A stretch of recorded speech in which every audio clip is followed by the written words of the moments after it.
There is no tomorrow. Tomorrow will never come. There's also no yesterday.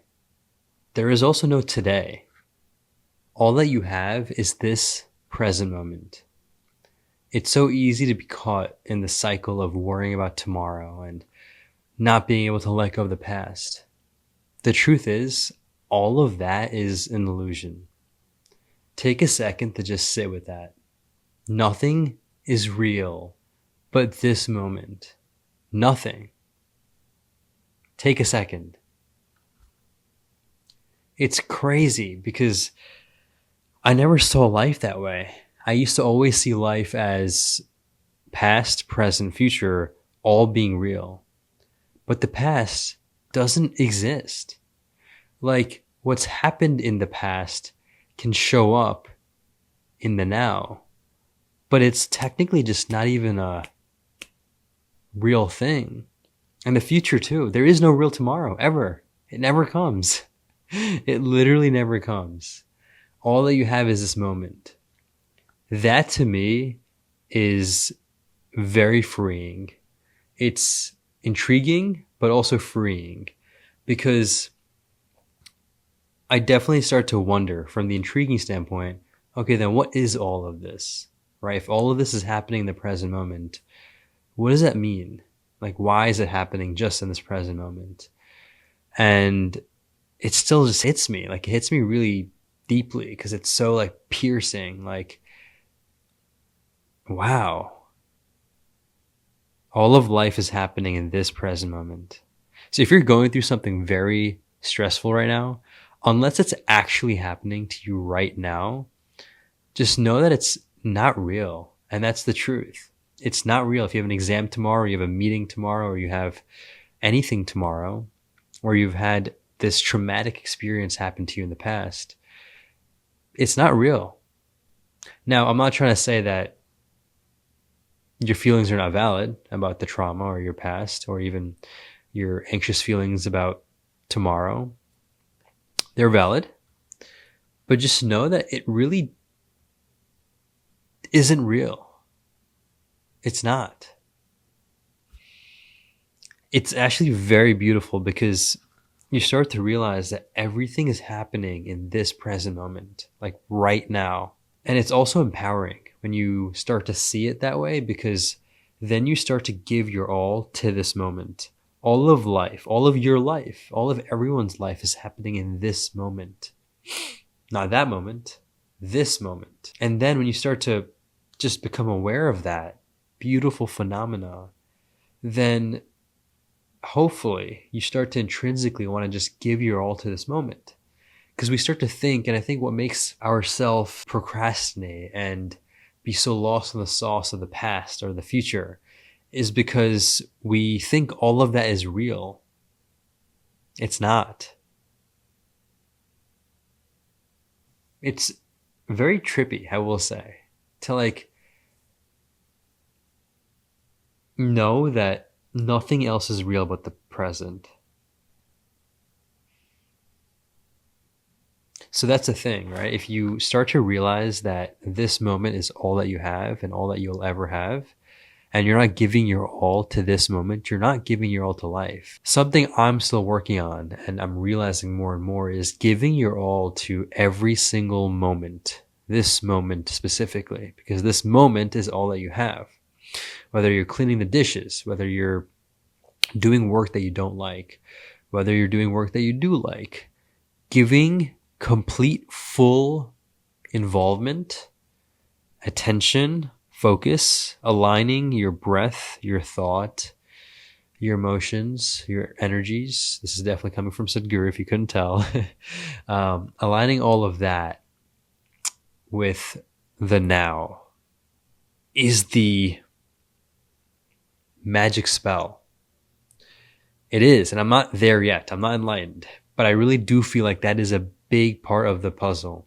Imagine like you're on some adventure and you have to like twist the knobs and like gears and like unlock the secret combination. And that's what it comes down to. And all of you, like what makes you you, is giving its all to the now, and it's in union, in yoga, with the now. you are connecting with that now because all of life is happening in the now. And then you become all of life because you are the now. Does that make sense? Let me know, because that's how I see it. You giving your all to the now is you connecting with the now. You connecting with the now is you connecting with every single thing out there, because every single thing out there is all encapsulated in the now. That's it. Now, obviously, this can sound very abstract and very out there. I will say, I'll acknowledge that. But here's the question. If you're actually trying to improve yourself in whatever area of life, just know that giving your all is a huge part of that code. It's our likes and dislikes that really imprison us. We're so driven by our compulsions. I like this, I'm going to go there. I don't like that, so I'm not going to go there. I guess a more practical example would be, imagine you're driving and you smell some amazing donuts and you have to be at work at a certain time.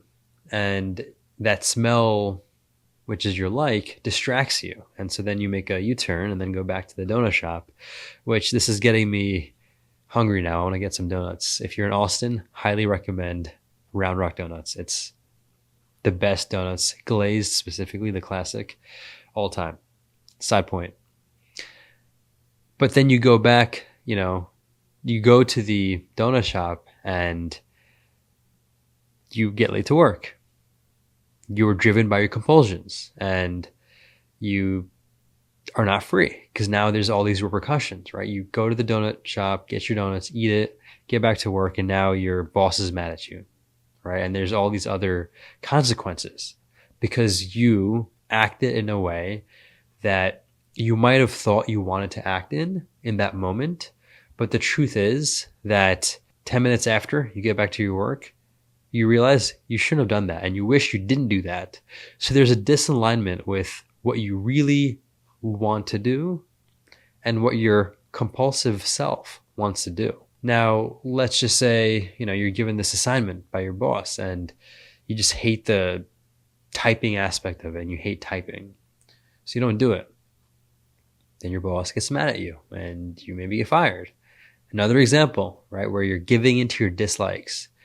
And if you could take a step back and redo that moment, you type it. It's not easy, but you type it and you do what you have to do. That's a big part of the freedom. I think that's key. Doing what you have to do, not what you want to do, not what you don't want to do, but doing what you have to do and giving your all to that. It's huge. It's the key. People always talk about, go chase your passion, go chase your strengths. No, just do what you have to do. It's as simple as that. People have all these insane ambitions and they neglect what's in front of them. It's as simple as that. Give your all to this moment, regardless of what is happening in this moment. Fully immerse yourself, whether it's maybe stress, maybe it's this terrible feeling, maybe it's feeling down, right? Give your all to that. Complete self, surrender to the moment. That is all that it comes down to. And I think it's so cool because if you think about music too, for instance, imagine you're listening to rock music and you hate rock music. I actually don't like rock music that much. It's a dislike. Someone else listening to the exact same rock music or song in this case, maybe will love it. And they're a huge, let's say, Metallica fan, whatever. I'm not too familiar with rock bands, but let's go with Metallica. Why is it that I dislike it and that someone else likes it when it's the exact same song going into my ears and going into their ears? Why is that? It goes back to our likes and dislikes. It's how we see it, how we hear it, how we feel it. It's very much driven by our compulsive, conditioned self. Whether that's conditioning from the way we were brought up, the friends that we have, the school that we go to, the content that we consume, we're constantly getting conditioned by all of these different things. Constantly. So by giving your all and being able to listen to that rock music, let's just say you're at, I don't know, work and someone's blasting it and you have no control over turning that song off. You listen to it. I'm not saying you have to, be in love with it, but I'm also not saying that you should hate it. What I'm saying is you should accept it fully. It's not easy, I know. Trust me, I'm still human. It's not an easy thing to give your all to things that you don't like, especially. But that is what's going to ultimately allow you to create that inner freedom and allow you to do the things you actually want to do. Not your animalistic, compulsive self, but your real you. And then you're truly free. That's it. So there's no tomorrow. Shout out to Osho for that inspiration for the topic. And stay conscious. Much love.